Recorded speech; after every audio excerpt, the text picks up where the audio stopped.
and welcome back. Connected Teamwork Summit. We're talking about undiscussables and conflict, and I'm here with my friend and a person I admire, Yvonne Higgins Leach. Yvonne, how are you today? Good morning. Great to be here. Great to be with you. I will say a little bit more about you in a second. We're going to talk about how do we build connectedness when we don't agree with each other or when we have stuff to say that's hard to say. We're going to talk about that. I know Yvonne many years now, and actually we were introduced by me asking a question to Leah Zachariah, who is the founder of Hot Yoga Studios and many other things in Seattle and other places. And I asked, I want to talk to a person that you admire. And she said without hesitation, you got to talk to, I think, my aunt, Yvonne Higgins Leach. And then I met with Yvonne, and from the very moment I met you, I understood why. There's a radiance about Yvonne, service orientation, and an artistry that just drips off the person. Her primary purpose is to be in life, is to be of service, which she lives very clearly. She is a poet, an animal shelter leader, a board president of an educational nonprofit, and a former communications leader from Boeing for 25 years. You had a whole career there, full career there. In your last role there, she led a team of highly talented PR and communications professionals who managed the international communications plans for lots of airline programs that start with 7, the 777, the 787, the 747, the 767, the 757, and 737. I think I've seen sitting in all these planes, amazingly, across different sites. Since high school, Yvonne has pursued her love of writing poetry, and her second collection of poems, called In the Spaces Between Us, was published this fall by Kelsey Books. She wants to make sense of life's mysteries by telling experiences through the art form of poetry. Love that. Making sense of life's mysteries through the art form of poetry. Focused on service in her life. She raised her children and did it like service there, and then in her job, she is on the board called A Child's Notebook, that believes every child deserves a quality education, involved in Southeast Asia. You went recently to Laos for that. And you also have a passion for working with shelter dogs, where you lead a program that gives them the environment that they deserve. Mm-hmm. So much, Yvonne. It's good to see you today. You too. Yeah. So let's dive into this topic of undiscussables and conflict. Tell us about an experience you've had with conflict, disagreement, undiscussables, and how you build connection through that. I'll go back to my time at Boeing, and I was asked to lead a new airplane program from the communications side, which is a real honor because we only bring an airplane to market about every 13 to 15 years. So when they asked me, I'm like, wow, I get this window at a perfect time in my career and my life. And when they're doing this new airplane, there's just like no other kind of opportunity like it. And the journey started out in 2003. It started out in the honeymoon stage, where we get to announce the new airplane, we get to describe it, we get to bring all the stakeholders on board. And there's many stakeholders, the customers, suppliers building huge parts of the airplane, employees, media, industry analysts. And when you do communications, though we had primary responsibility for employees and media, we have to integrate all of the audiences, because you could have one message here that conflicts with the message there, and then you've defeated your whole purpose, right? Mm-hmm. So honeymoon stage was about 4 years, brought everybody on board, all the attributes of the airplane, everybody's very excited.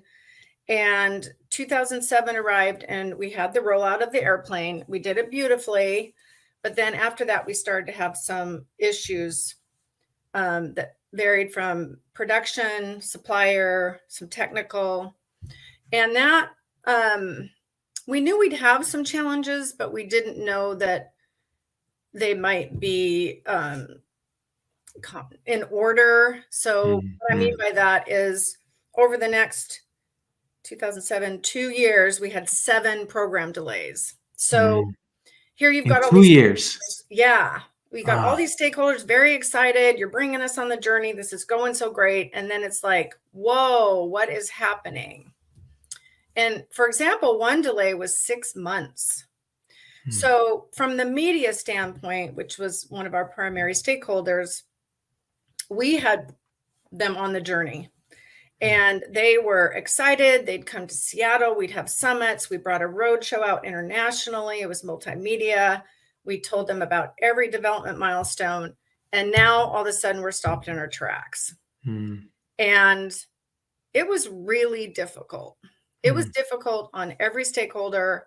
It was difficult on my team, but we knew we had to take the long view and know that that airplane was going to deliver on its promise and that we needed to stay resilient. And Hilka, when it comes to the undiscussables and conflict, we know that it's never an easy ride, right? Life is just not easy. No. And then you throw building a new airplane on top of it. And when we said to ourselves, when there's tension, let's look at that as an opportunity.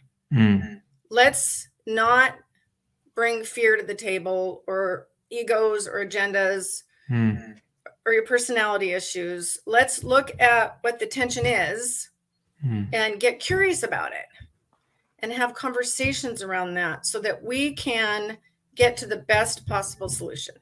And we went to the table and we did that. And our solution at the time was, let's figure out how we can still be inclusive. We can still help them, the media, feel significant and competent. So when you have a delay and everything stalls, they feel like they can't get their job done. And it was kind of a simple solution. We came up with a global media call. We put one of our expert executives up, did them 3 times to cover all the time zones. And we were vulnerable. You know, we didn't have all the answers. The executives sometimes didn't want to be put in that position. And they did it. And in the end, guess what? The media felt included. They felt we were treating them like they were significant and they still mattered.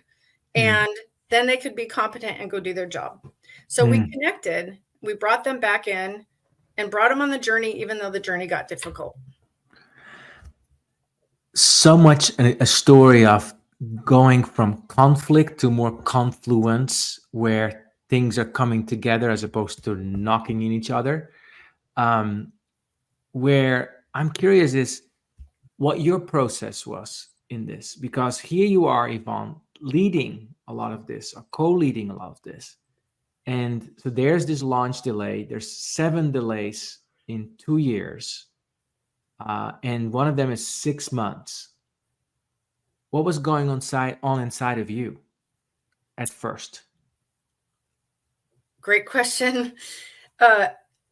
You have to, well, for me personally, I made sure that before I started my day, I found at least 5 to 10 minutes of quiet time.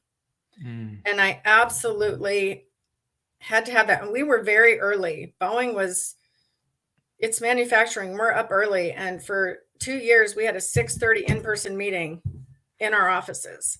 And so I just set my alarm and I made sure that I had those, okay, the day is going to begin. It's going to present a lot of challenges, but you have placed me where I need to be. Otherwise, I wouldn't be here. And so please just give me the resilience and the strength to be of service to my team and to the bigger objective of delivering this airplane. So taking the time to connect to a higher power before going into the actual conflict, right? Into the actual challenge. So describe a little bit, if you are willing to. What that process for you has been and maybe still is. What happens for you when you enter into that space of conscious connection with higher intelligence? What happens? I think you really come from another place, which is, I think it's kind of what Jen said. It's you come from a place of it's not about you, and you first go to the other. So one of the things I would say to myself is it's be other focused today. Don't come from what's all going on in here and your own stuff. Be other focused. And that really helps. It's that service mentality of what can I do for that person in this moment that gets us to the goal. That taking myself out of the gobbledygook of the insides of me, which also need attention. And it seems like you were tending to that and then allowing yourself to get into the perspective of the others. Take yourself out of the into the perspective of other, and how to be of service to that. And how did that guide then what you did? I think that's it guides you in the sense of trust. And at the same time, you can't just put your whole self aside. You have to know that you are in a leadership position.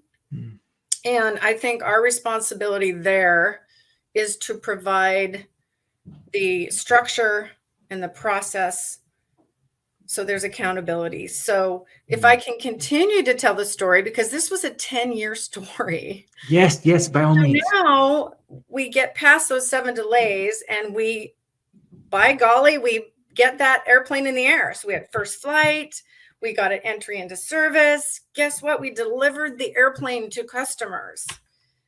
And 2 years in, we have about 5 airlines operating the airplane, and we have a battery issue.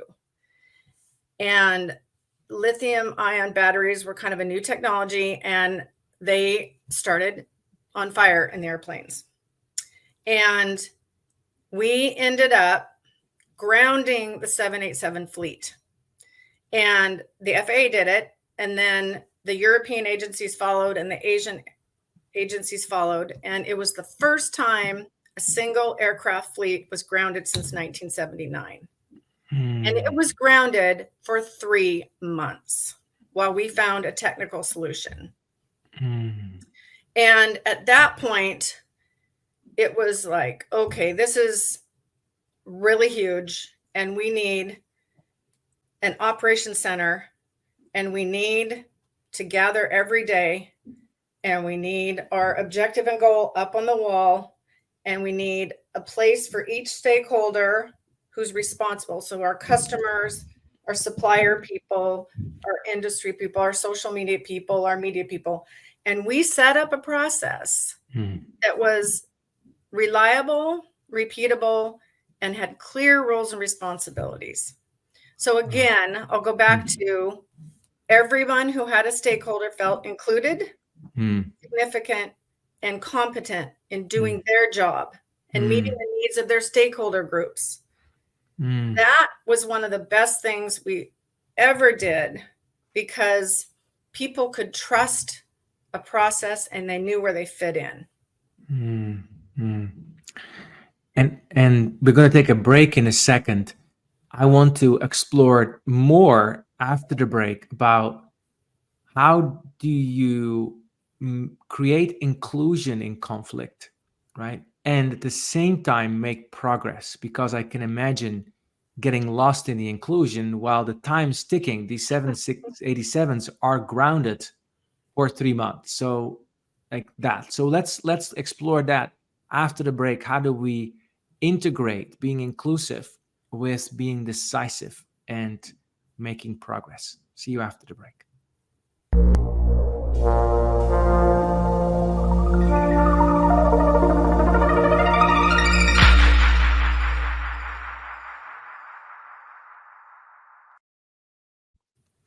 Talking with Yvonne Higgins Leach, currently poet, shelter, leader, board person, all kinds of things, and a former communications leader from Boeing. And we're talking about this story of how do you manage conflict, undiscussables when things are very high stakes, like an airplane is grounded for months internationally because the lithium batteries are overheating.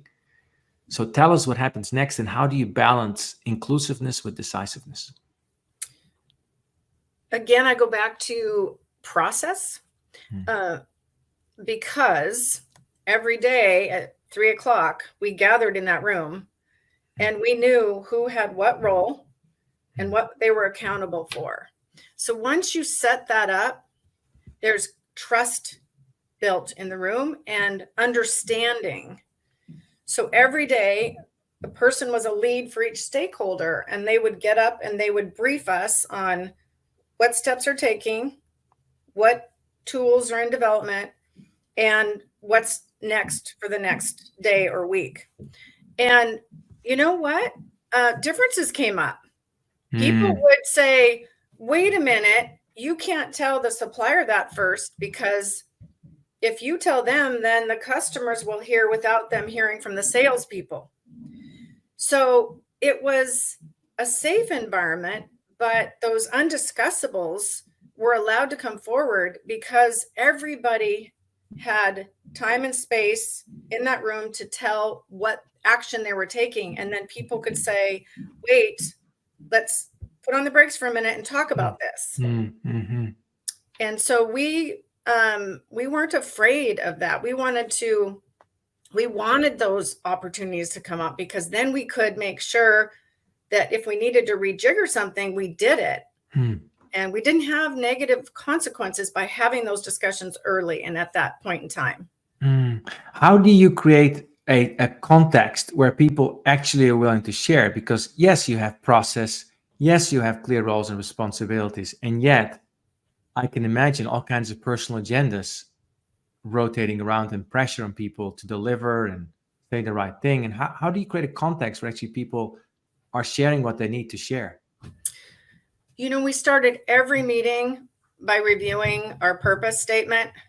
And I really think that connected people back in, like, yes, I am representing my stakeholder and that this is important. This is my job. But the purpose statement, you have to remind everybody every day you're part of something bigger. And don't forget that, because then they kind of do put the agendas aside or their fears aside or whatever they're bringing in personally.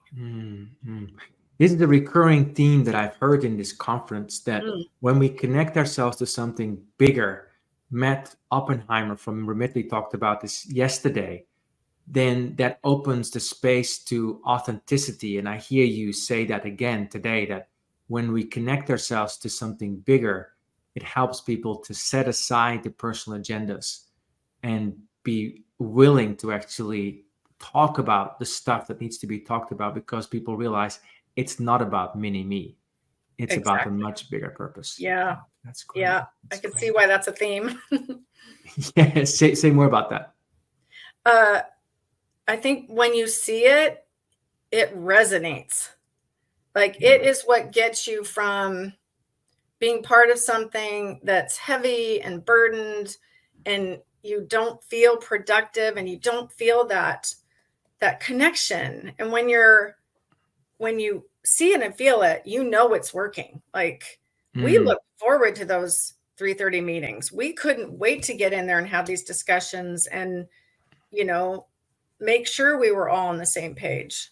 It's just that great teamwork vibe that you get, where you're achieving something bigger than yourself or your stakeholder group. Yes, and the undiscussables, it actually is an ingredient, just like flour, sugar, milk is for pancakes. To build this purpose, I have to throw it in. I have to say this, because it's actually grist for our building our relationship and moving towards our purpose, the realization of our purpose. Very much. To me, so. that's so like antithetical to how the ego mind works. Like, I'm not going to say this because it's not going to work out so well for me. Yeah. Yeah. There's one other thing that comes to mind as you're speaking. When we had each stakeholder group get up and talk, they did something called an assumptions chart. And the assumptions chart really drove out a lot of undiscussables. So I'll just give you maybe a quick example. When we did our media assumptions, we would say things like, the media will come along with us if we give them the right channels. We have really talented executives who can speak to the media. And our assumptions needed to be checked, because if an executive came to our meeting, they go, well, you think we're all talented, but you know what? If you're going to put me up on a call, I need training. So he was able to say, or she was able to say, I'm vulnerable. If you're going to use me in that call, I need training. And that was not discussed until we put up our assumptions. What a beautiful process. We put up our assumptions, and then assumptions create a basis from which to have discussions of truth. Is this true? Exactly. That's exactly what it did. Is that true? Is that true? And that gives people the space to say, well, maybe not. Yeah. Maybe and if it's not true, that may then lead to an action to do something about it. Exactly. Yeah. Exactly. It was really a good process. Good tool. Good tool. Was there more in this story that you want to share? Because it sounds like such an amazing story. I'm sitting on the tip of my chair. Yeah, it was kind of crazy to find yourself there. I guess the other thing I'd like to mention is you can spend a lot of time planning, and then you have to know that you've got to move forward to the doing. But then there's the checking. So it was a tool that we used at Boeing. It was called Plan, Do, Check, Act.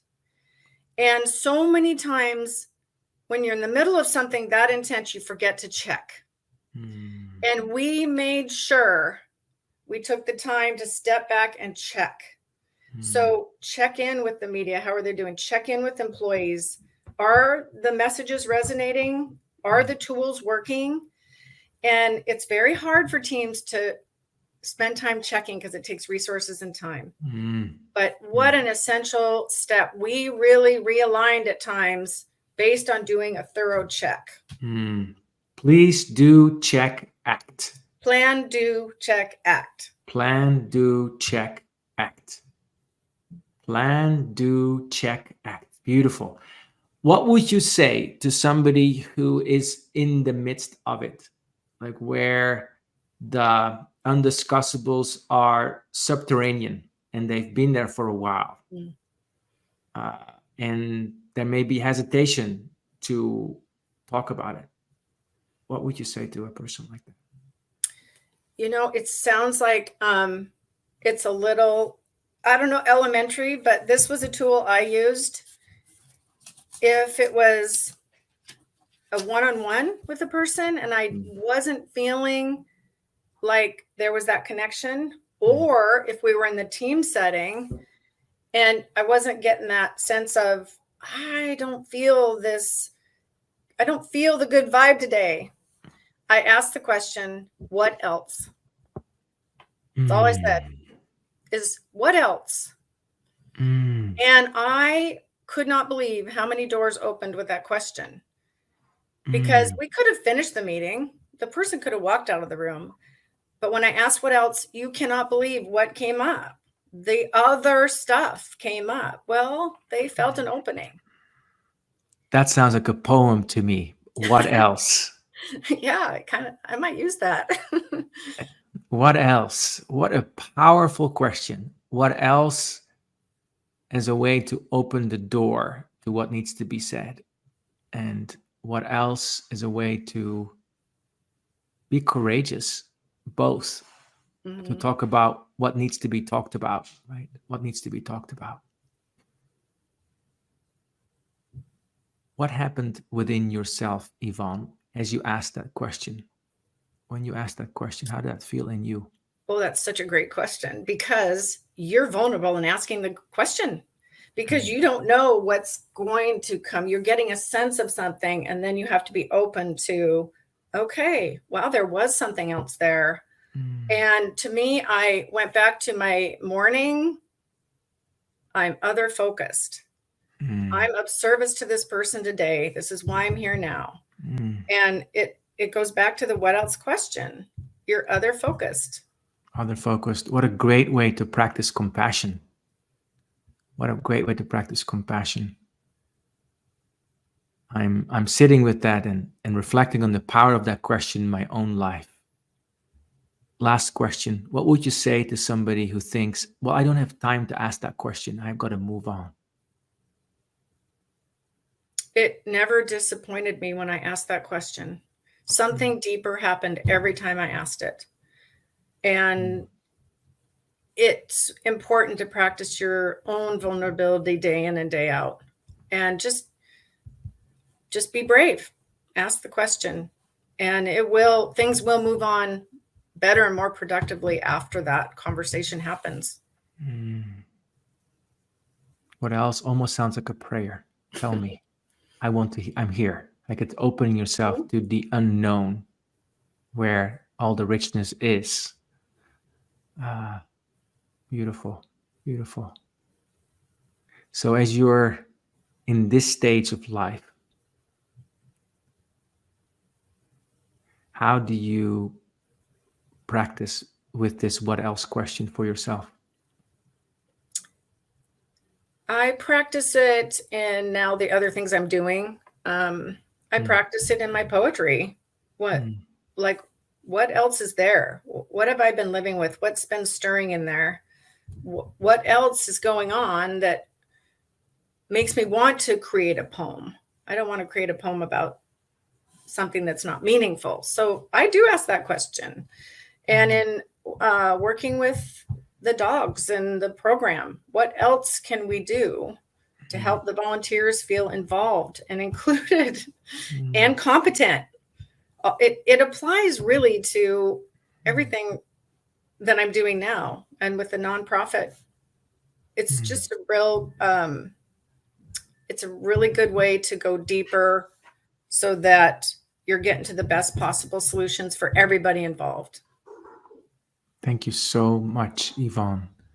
It's been a deep pleasure to sit in the exploration of what else. I see it as such a beautiful way to go from conflict to confluence, to work and find a way to include all these different perspectives in a great way to allow for relationships to flow. So thank you so much, Yvonne. Yvonne, is there anything else you'd like to say by way of closing?